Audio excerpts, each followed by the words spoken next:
आज आम बनवा 10 ରୁ 15 मिनट भितर बनूवा इंस्टाट कंचा लंका चटपटा राग आचार ताले जानिबा चलते तार प्रोसेसिंग। हेलो हाय नमस्कार जय जगन्नाथ जय माँ काली पुणी थे आपण मानक मोर एक नुआ रेसिपी वेलकम करुच्ची। ताले जानिबा चलतु केमती बनची।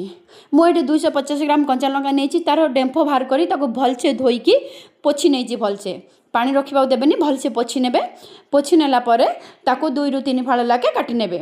आपन चाहिले 4 फड़ा करि परिबे नाइ बोले 2 फाड़ लाखे काटिकी रखिबे। देखंतु मोर एटे कटा सब सरला देन चलंतु प्रस्तुत करबा तार मसला।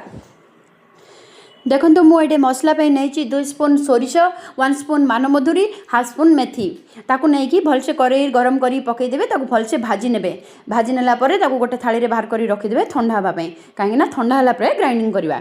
देन मुझे हाफ कप सोरिष तेल नहीं सोरिष तेल को धुआं आसला जाए गरम करेंगे पुणी छाड़देवे ठंडा हाँवाई।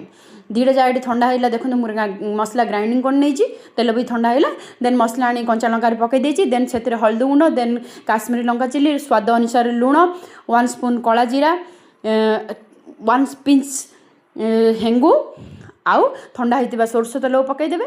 आपन चाहिए ये लेंबू रस नहीं पारे मुझे भिनेगार नहीं सब पकईदेला भलसे मिक्स करने मिक्स करनेला ये कंटेनर रे आपन रखिदेवे।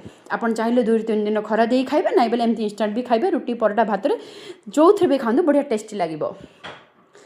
एजाए मो वीडियो देखिथिबार आपण मानकु थैंक यू सो मच। गोटे लाइक शेयर कमेंट करबा को टोटली भूलिबेनी।